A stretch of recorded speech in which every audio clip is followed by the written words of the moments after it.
Hadirin yang terhormat sekalian, kami ingin minta maaf untuk masalah teknikal yang dialami sebentar tadi. So, bersama kami ialah Surveyor Muhammad Roziza Abdul Rahim, pengarah di Jabatan Pesuruhjaya Bangunan COB Majlis Pembenaran Ampang Jaya, dan beliau akan membicarakan topik bertajuk Bolehkah Pemilik Strata mendakwa GMBMC dan dalam keadaan apakah GMBMC boleh mendakwa pemilik strata. Jika anda mempunyai sebarang pertanyaan, sila ajukan soalan anda di komen section below. Dan tanpa melengahkan masa lagi, saya menjemput Surveyor Muhammad Reza untuk mulakan perkongsian. Silakan.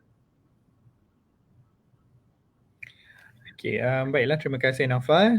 Saya mohon maaf di atas technical problem yang dihadapi tadi. Okay, baiklah, saya teruskan kepada topik yang telah diberikan.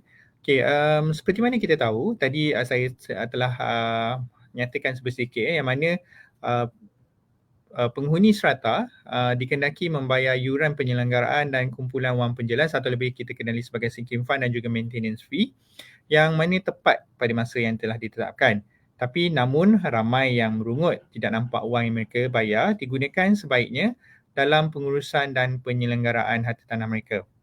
Aduan oleh pemilik strata mengenai penyelenggaraan bangunan yang tidak sempurna, kehilangan dana pemilik dan juga perancangan yang tidak rapi bukan adalah merupakan satu perkara baru. Okey. Untuk itu seperti mana kita tahu, ada 3 badan yang menguruskan harta tanah kita. Pertama adalah pemaju harta tanah, yang mana mereka ini adalah yang merupakan tuan punya tanah yang telah membeli tanah dan memajukan tanah berkenaan dengan perumahan berstrata yang mana kita telah beli berkenaan daripada mereka lah. Okey, dan peringkat seterusnya adalah setelah habis tamat tempoh pemaju, ianya akan berpindah kepada tempoh badan pengurusan bersama atau lebih dikenali sebagai joint management body. Yang mana pemaju hartanah sepatutnya mengadakan mesyuarat dengan penghuni atau pemilik petak di dalam tempoh setahun selepas rumah anda siap untuk diduduki. Okey, setelah mesyuarat diadakan, satu pengurusan baru akan dibentuk dan JMB akan mengambil alih peranan menguruskan harta tanah berkenaan lah.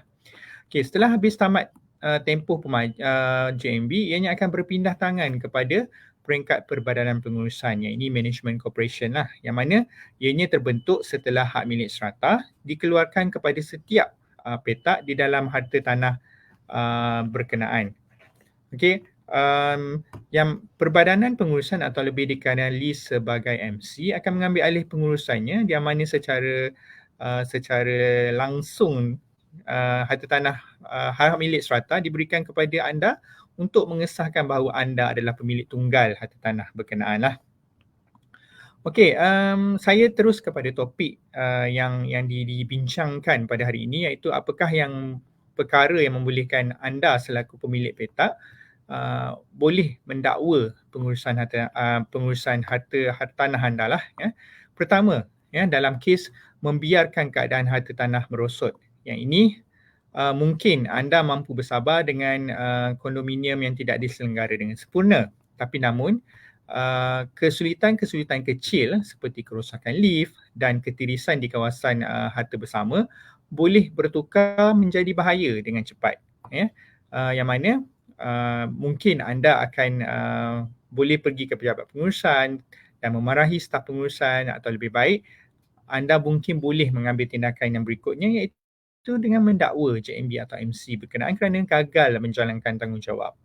Okey, seperti mana yang telah digariskan dalam di bawah Seksyen 48, subsection 1 Akta Pengurusan Strata 757 yang jelas ya menyatakan bahawa pemaju hendaklah semasa tempoh pengurusan permulaan dan tertakluk kepada peruntukan akta ini bertanggungjawab untuk menyenggarakan dan menguruskan dengan sepatutnya bangunan atau tanah yang dipecah bahagi dan harta bersama. Ya. Yang ianya juga berkait dengan Seksyen 48 subsection 4 yang menyebut ini lebih kepada tindakan atau penalti yang boleh dikenakan, yang mana mana-mana pemaju yang tidak mematuhi subsection 1 yang saya nyatakan tadi melakukan suatu kesalahan dan boleh apabila disabitkan didenda tidak melebihi RM250,000 atau dipenjarakan selama tempoh tidak melebihi 3 tahun atau boleh juga dikenakan kedua-duanya sekali. Okey, ini bermakna jika pengurusan gagal menjaga harta tanah serata seperti yang sepatutnya, mereka boleh didenda sehingga RM250,000 dan atau tidak dipenjara melebihi 3 tahun atau mungkin kedua-duanya sekali. Okey, dalam kes yang kedua pula, kita lihat kes yang kelewatan mengeluarkan hak milik serata. Dalam kes ini, hak milik serata diberi kepada pemilik harta tanah yang tinggal di dalam bangunan yang mempunyai 2 tingkat atau lebih. Yang ini of course lah yang kita kenali, serta harta tanah di dalam kawasan berpagar dan terkawal. Ini gated and guarded. Harta tanah serata tidak semestinya vertikal, ianya juga mungkin boleh menjadi horizontal. Okey, umumnya ia dikeluarkan kepada pemilik rumah yang berkongsi sebidang tanah dengan pemilik rumah yang lain. Okey, hak milik serata penting kerana ia memberi pemilikan bahagian anda di dalam keseluruhan harta tanah. Okey, dalam setengah kes hak milik ini mungkin mengambil masa bertahun-tahun untuk dikeluarkan kepada pemilik rumah. Dan kelewatan ini boleh menimbulkan pelbagai masalah-masalah lain. Okey, seperti yang saya nyatakan tadi, satu perbadanan pengurusan atau MC tidak boleh dibentuk sehinggalah hak milik serata terbabit telah dikeluarkan. Okey, tanpa hak milik ini, proses peralihan pengurusan sesebuah harta tanah tidak akan berjalan dengan lancar. Bukan itu saja, jika anda ingin menjual petak atau kondo atau pangsa puri tuan-tuan dan puan-puan, prosesnya akan menjadi lebih rumit kerana anda tidak memegang hak milik serata itu di tangan anda. Okey, di bawah Akta Hak Milik Serata 1985, pemaju harta tanah perlu mengeluarkan hak milik serata anda dalam tempoh 3 bulan setelah harta tanah siap dibina. Jika gagal, anda boleh mendakwa pemaju berkenaan. Okey, oleh kerana proses permohonan hak milik serata hanya melibatkan pemaju, anda tidak dapat mengikuti pelbagai peringkat permohonan tersebutlah. Jadi dalam erti kata lain, proses update proses tu kita tak dapat nak tengok apa peringkat sebenarnya, apa update terkini yang dilakukan oleh pemaju. Mungkin kalau pemaju yang bertanggungjawab, mereka akan sentiasa mengemaskini proses penyediaan hak milik serata. Tetapi mostly kebanyakan kesnya kita tidak mengetahui apa yang sedang berlaku sehinggalah tiba kepada satu peringkat kita sedar-sedar pemaju telah pun bankrupt dan diambil alih oleh pelikuidasi. Dan ini yang saya nyatakan masalah yang rumit dan masalah yang besar akan berlaku lagi pada masa hadapan. Okey, yang ketiga, kita boleh kaitkan juga kes tidak melindungi harta tanah anda daripada kerosakan. Ini mungkin boleh berkait dengan yang pertama tadilah. Okey, kebanyakan kita mengambil polisi insurans untuk perkara-perkara yang kita anggap sangat berharga. Okay, ramai pemilik rumah mempunyai insurans untuk harta tanah mereka. Namun tahukah tuan-tuan dan puan-puan, tuan-tuan dan puan-puan juga sepatutnya menyediakan insurans untuk yang pengurusan perlu juga menyediakan insurans kepada harta tanah tuan-tuan dan puan-puan. Okey, ianya berkait seperti mana peruntukan di bawah Seksyen 93 Subsection 1 di bawah Akta Pengurusan Serata yang jelas memperuntukkan mana-mana orang atau badan yang mempunyai kewajipan atau bertanggungjawab di bawah akta ini untuk menyenggarakan dan menguruskan mana-mana bangunan hendaklah menginsurenskan bangunan itu di bawah suatu polisi kerosakan dengan penanggung insurans yang berlesing mengikut bahagian ini. Okey, dalam Akta Pengurusan Serata ni dia jelas menyatakan insurans kerosakan sepatutnya melindungi bangunan serata daripada insiden seperti kerosakan akibat api, kilat, apa-apa juga yang berkaitan dengan mungkin letupan, di samping juga pecahan atau limpahan tangki air atau paip. Insurans kerosakan yang diambil oleh pengurusan kondo tuan-tuan dan puan-puan adalah penting kerana ia mungkin meliputi skop yang lebih luas. Seperti pendawaian dan perpaipan di seluruh kondo, mungkin juga ada berkaitan dengan keruntuhan cerun atau kerosakan struktur. Jadi pastikan ya, tuan-tuan pergi ke pejabat pengurusan dan dapatkan satu salinan insurans bangunan yang telah diinsurenskan oleh pihak pengurusan lah. Okey, jika pengurusan belum lagi mengambil sebarang polisi insurans, tuan-tuan dan puan-puan boleh tunjukkan kepada mereka section yang saya nyatakan tadilah, section 93 subsection subsection 1 subsection 1 tadilah ya yang saya nyatakan, yang mana tanggungjawab dan tugas perbadanan sesebuah pengurusan itu untuk mendapatkan polisi insurans kepada bangunan tuan-tuan dan puan-puan. Okay, kes yang lain boleh saya kaitkan juga di sini ialah kegagalan membuka akaun penyelenggaraan dan kumpulan wang penjelas dan pelepasan dana. Ini kes-kes tidak membuka akaun ya. Mungkin ada juga kes-kes, kebanyakan kes-kes yang untuk mudah mereka tidak mahu mereka tidak mahu membuka akaun secara berasingan untuk charge penyelenggaraan dan juga sinking fund ya. Mereka kadang-kadang mereka ni terlepas pandang, mereka buka satu akaun sahaja. Tapi dalam oleh kerana pihak dalam perkara ni ya, oleh kerana pihak pemaju merupakan pihak pertama yang menjadi pengurus harta tanah tuan-tuan dan puan-puan, ianya adalah tanggungjawab mereka untuk membuka akaun penyelenggaraan dan juga kumpulan wang penjelas. Ya, dana di dalam akaun penyelenggaraan digunakan untuk menyelenggara kawasan yang dikongsi oleh penghuni, manakala dana wang penjelas pula digunakan untuk mengubah suai mana-mana bahagian harta tanah apabila diperlukan. Yang ini jelas ya dalam section 10 yang menyatakan pemaju hendaklah membuka satu akaun penyelenggaraan berkenaan dengan setiap kawasan pemajuan dengan suatu bank atau institusi keuangan. Ini section 11 subsection 1 juga menyebut pemaju hendaklah membuka suatu kumpulan wang penjelas berkenaan dengan setiap kawasan pemajuan. Ya, maksudnya dia tanggungjawab dia kena buka dua akaun. Maksudnya satu akaun charge penyelenggaraan dan juga satu akaun adalah akaun sinking fund atau kumpulan wang penjelas. Okey, pemaju yang gagal berbuat demikian boleh dikenakan denda maksimum RM250,000 atau penjara maksimum 3 tahun atau mungkin kedua-duanya sekali. Okey, dan ini bukan hanya terpakai untuk pemaju saja ya.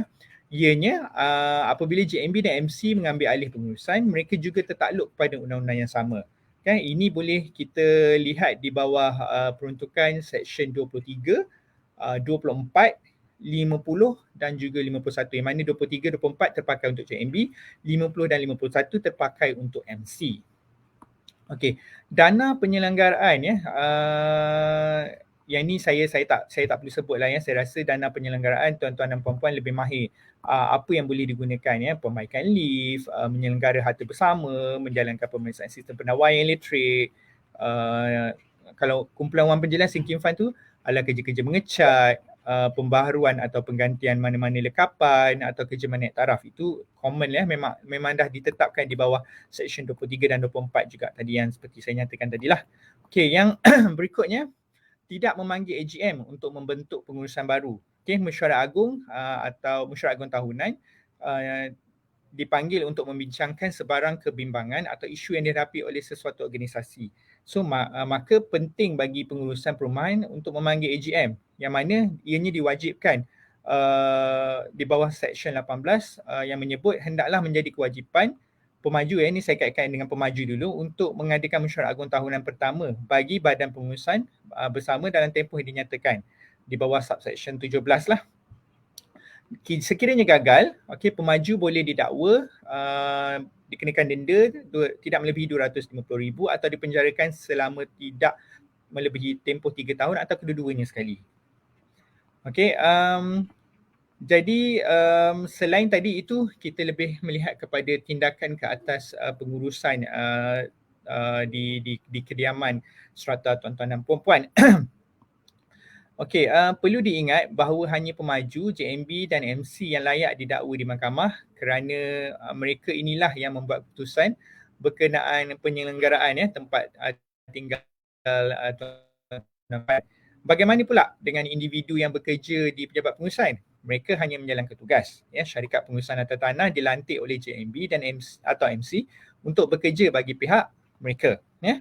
Yang jelasnya, tindakan undang-undang sepatutnya menjadi pilihan terakhir setelah gagal memperoleh bantuan dengan cara lain. Sebagai contoh, saya boleh kaitkan kat sini, anda boleh membawa tuntutan ke peringkat terlebih dahulu ke Tribunal Pengurusan Strata Ya, yang mana tribunal ni mendengar pertikaian yang melibatkan penyewa yang tidak membayar yuran atau pengurusan yang tidak menjalankan tanggungjawab. Okey, senarai terperinci atau jenis-jenis pertikaian atau yang boleh didengar atau di bawah lingkup bidang kuasa tribunal ada dinyatakan dengan jelas di bawah jadual 4 atau pengurusan Serata 757.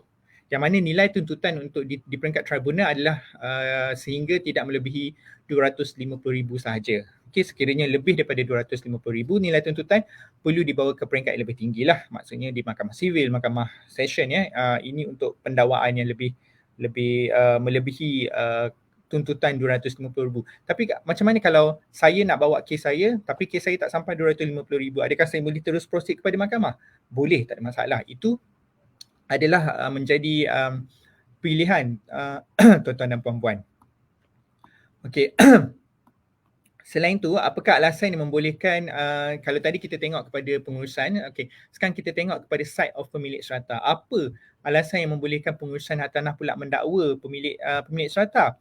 Okey, dalam kes yang pertama kita lihat kes mengubah suai rumah tanpa izin pengurusan. Ini dia buat, okey, kalau kita lihat ya, kalau rumah serata ya, isu yang utama, ada kalanya kita memang nak cantikkan rumah ya, namun kita sebagai penghuni serata tu kita perlu mendapatkan kebenaran pengurusan harta tanah terlebih dahulu.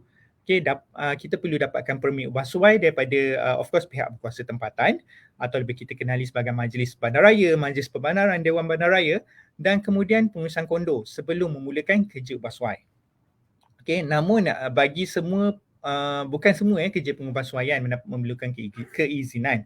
Mengecat dinding rumah atau memasang lampu dapur baru tidak memerlukan permit kerana semua ini bukan kerja besar yang mengubah struktur rumah anda. Ya, namun jika ingin memecahkan dinding antara bilik ke apa-apa juga yang melibatkan struktur atau atau memanjangkan balkoni, ianya kemungkinan besar anda perlukan kebenaran daripada pengurusan kondo. Okey, kondo ataupun pansapuri merupakan ruang yang dikongsi oleh anda dan penghuni lain. Maka anda tidak boleh mengubah sewenang-wenangnya ruang di luar rumah anda. Yang kena faham, luar rumah ya. Jika anda cat semula koridor atau tukar lantai, jubin ya, anda pasti akan boleh dikenakan saman oleh pihak pengurusan. Sebab itu adalah penggunaan pencerobohan ke atas harta bersama. Okey, yang kedua, dalam kes tidak membayar yuran penyelenggaraan dan kumpulan wang penjelas.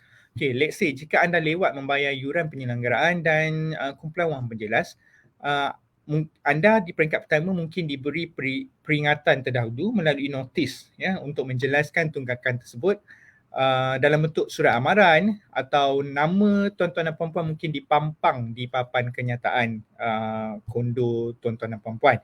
Okey, jika seorang pemilik gagal membayar setelah beberapa amaran diberikan, okey, pengurusan mungkin akan bertindak menyekat kad akses atau mengunci tayar kenderaan pemilik unit ya.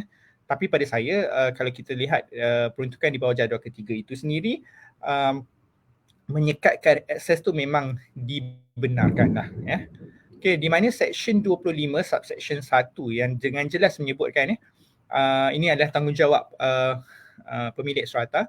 Setiap pemilik hendaklah membayar caruman kepada kumpulan wang penjelas berkenaan dengan petaknya kepada badan pengurusan bersama bagi penyelenggaraan dan pengurusan bangunan atau tanah yang dicadangkan untuk dipecah bahagi. Ini untuk kes JMB lah ya, section 25.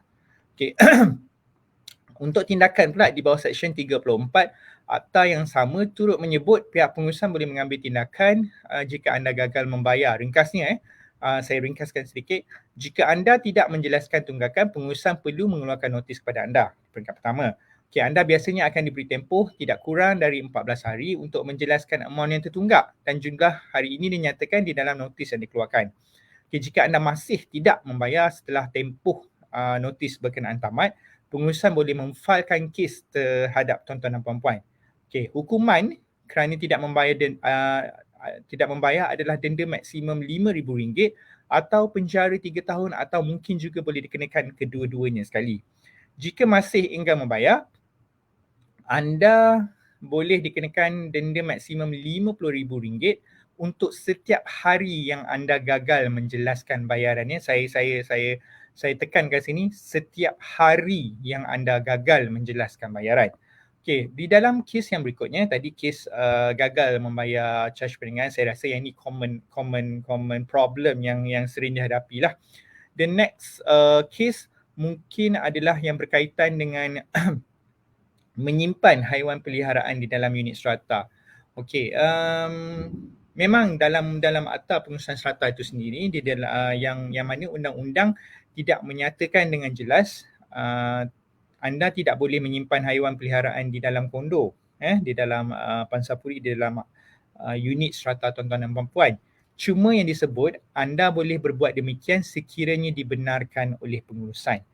Yang mana Seksyen 14 di dalam peraturan pengurusan strata yang mana menyebut haiwan peliharaan boleh disimpan di dalam petak tuan-tuan dan puan-puan dengan syarat tidak mendatangkan gangguan kepada penghuni lain. Jika tidak, haiwan tersebut akan diambil dan tindakan dikenakan terhadap pemiliknya. Dalam arti kata lain, akta itu sendiri tidaklah menyebut langsung tidak boleh membela, tetapi keadaan itu haruslah berkait dengan keadaan-keadaan tertentu, ya. Maksudnya tidak mendatangkan kacau gangguan, tidak mendatangkan bahaya, ya. Yalah, ya, kita mungkin setiap orang tu kita ada sifat cinta kepada haiwan, tetapi kita harus hormat kepada orang-orang di sekeliling kita, ya. Dalam arti kata lain, kalau mendatangkan ganggu tu mungkin tuan-tuan dan puan-puan bela anjing, tapi anjing berkenaan menyalak, ya, tanpa tidak boleh dikawal. Jadi dah mendatangkan bising kepada jiran-jiranan orang lain, ya. Macam tu juga bila tuan-tuan dan puan-puan bawa keluar, ya, mendatangkan bahaya kepada orang lain, ya. Jadi benda-benda ni pihak pengurusan ada hak untuk mengambil tindakan ke atas tuan-tuan dan puan-puan disebabkan kegagalan tuan-tuan dan puan-puan untuk mematuhi perkara ini. Mungkin juga ianya telah ditetapkan dalam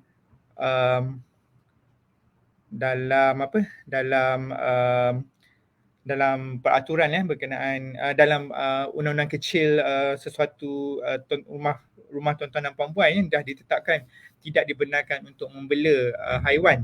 Jadi kalau ada tindakan yang diambil oleh pihak pengurusan, tuan-tuan dan puan-puan tidak boleh pertikaikan sebab tuan-tuan dan puan-puan dah melanggar ketetapan yang telah ditetapkan dalam undang-undang kecil tuan-tuan dan puan-puan lah, rumah tuan-tuan dan puan-puan.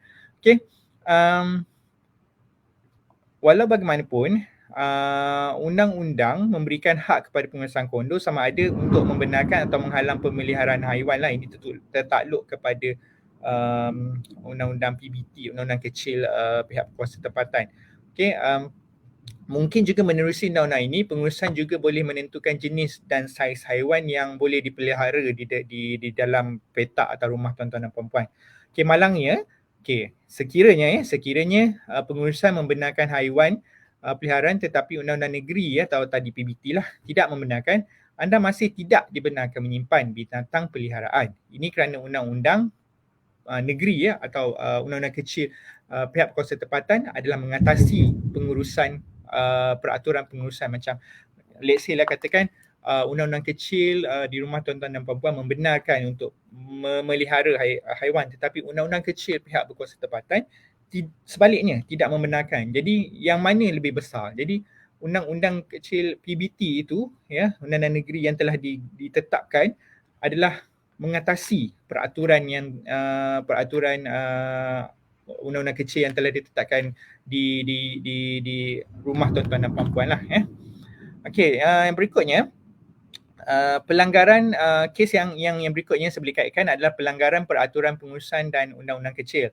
Okey, oleh kerana rumah tuan-tuan dan puan-puan merupakan ruang yang dikongsi dengan penghuni lain, pihak JMB ataupun MC anda berhak mengenakan peraturan pengurusan yang mana saya nyatakan ini undang-undang kecil lah, house rule, untuk memastikan semua penghuni dapat menggunakan harta bersama dengan adil. Ini jelas, ya, yang mana dia nyatakan di bawah Seksyen 32 subsection 3, yang mana badan pengurusan bersama boleh melalui satu ketetapan khas membuat undang-undang kecil tambahan atau membuat pindaan kepada undang-undang kecil tambahan itu yang selaras dengan undang-undang kecil yang ditetapkan oleh peraturan yang dibuat di bawah seksyen berkenaan lah. Apa tujuan dia? Adalah bagi mengawal selia, kawalan, pengurusan pentadbiran dan penggunaan dan penikmatan bangunan lah.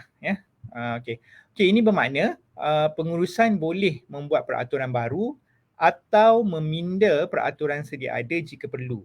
Mereka boleh mengenakan peraturan terhadap pelawat, majlis yang apa juga majlis atau acara yang akan diadakan, penggunaan kemudahan-kemudahan yang terdapat di kondo, di pansapuri tuan-tuan dan puan-puan. Malah perkara seperti cara menyidai baju sekalipun boleh ditetapkan melalui house rule inilah. Pengurusan biasanya pengurusan bangunan atau pengurusan kondo biasanya memaparkan peraturan ini di tempat yang boleh dilihat oleh penghuni. Kalau dalam kes sekarang, pada waktu sekarang kita zaman moden, mungkin pengurusan tuan-tuan dan puan-puan dah subscribe kepada apps-apps yang berkaitan, mungkin dia dah paparkan di dalam apps berkenaan dan juga mungkin dia dah paparkan juga di papan kenyataan notis kenyataan di rumah tuan-tuan dan puan-puan lah. Jika terdapat sebarang keraguan, mungkin tuan-tuan dan puan-puan boleh dapatkan penjelasan dari pengurusan untuk mengelakkan sebarang masalah di kemudian hari. Jadi saya rasa cukup setakat tu dahulu sebab dalam kes ini dua-dua pihak iaitu pengurusan dan juga pemilik boleh didakwa. Jadi tidak ada satu pihak yang bertindak boleh rasakan diri mereka adalah kebal. Jadi kalau tuan-tuan dan puan-puan merasakan bahawa tuan-tuan dan puan-puan boleh bayar charge penyelenggaraan itu, tetapi keadaan adalah dalam tidak memuaskan, jadi tuan-tuan dan puan-puan ada hak untuk mengambil tindakan ke atas pengurusan berkenaan. Tetapi kita harus ingat pengurusan itu adalah JMBMC atau pemaju. Sebab mereka ini adalah 3 badan yang ada dinyatakan dalam akta pengurusan serata. Tapi ejen pengurusan dilantik oleh pemaju, dilantik oleh JMB dan mungkin juga dilantik oleh MC. Jadi kita tak boleh nak dakwa ejen pengurusan tu sebab mereka dilantik. Jadi kalau kita nak dakwa, kita dakwa JMB MC ataupun pemaju. Jadi itu di peringkat pemilik petak atau pemilik serata.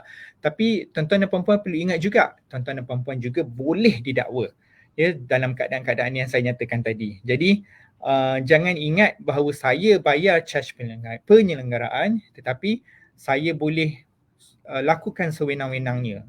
Petak itu memang petak itu adalah petak saya, tetapi di luar petak itu bukan milik tuan-tuan dan puan-puan seorang saja. Ianya merupakan kawasan atau kita kenali sebagai common area atau kawasan harta bersama yang kita kongsi bersama dengan penghuni-penghuni lain, pemilik-pemilik petak yang lain. Jadi jangan sewenang-wenangnya kita nak lakukan perkara di luar pengawasan atau di luar ketetapan yang telah ditetapkan. Jadi kalau kita lihat kita faham rakyat Malaysia ni terlalu kreatif. Kita nak rumah kita tu cantik, kita nak rumah kita tu besar. Tapi kita dah melanggar etika, kita dah melanggar peraturan-peraturan yang ditetapkan. Jadi saya berpendapat kalau tuan-tuan dan puan-puan rasa mampu untuk beli rumah yang lebih besar, why not tuan-tuan dan puan-puan bertukar daripada strata kepada rumah yang mempunyai hak milik individu. Jadi tuan-tuan punya tanah itu sendiri, tuan-tuan dan puan-puan boleh buat besar mana pun rumah. Boleh sebab tanah itu adalah milik tuan-tuan dan puan-puan. Tapi bila kita bercakap dengan harta tanah serata, tanah itu dikongsi secara bersama semua. Kita petak itu di dalam itu adalah petak kita sahaja. Tapi di luar itu bukan kepunyaan kita.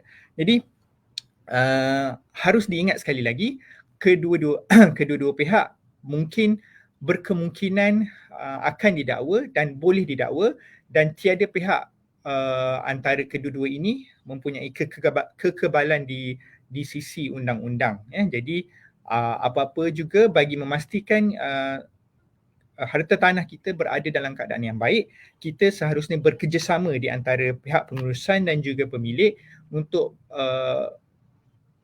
menjamin bahawa nilai harta tanah kita itu sentiasa meningkat dan segalanya berada dalam keadaan yang terkawal dan orang cakap nampak cantik dan nampak tersusun dan dalam dan tersusun dan juga dikawal selia secara tersusun, secara baik, jadi baru kita boleh berbangga dengan aset yang telah kita beli itu, aset yang telah kita punyai itu. Jadi saya rasa cukup setakat itu saja. Saya serahkan semula kepada Naufal. Terima kasih Naufal. Naufal, back to you. Thank you.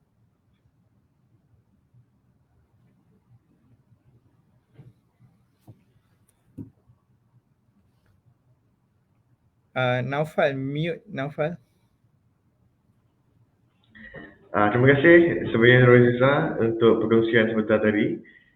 Kini kita akan beralih kepada sesi soal jawab di mana Surveyor akan menjawab soalan anda tentang topik pada hari ini. Alright, untuk soalan yang pertama,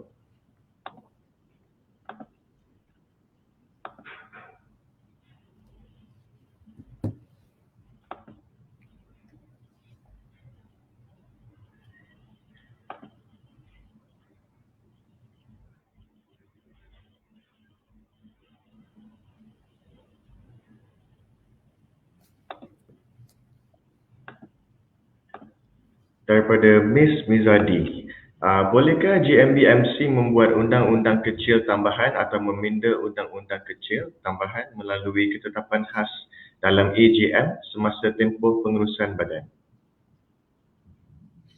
Okey, kalau ikutkan dalam saya punya penerangan tadi, memang GMBMC memang mempunyai hak lah untuk membuat undang-undang kecil tambahan atau meminda undang-undang kecil tambahan lah. Maksudnya kalau ketetapan khas tu dia boleh juga buat dalam tempoh AGM atau EGM, tetapi perlu patuh seperti mana yang ditetapkan dalam akta lah.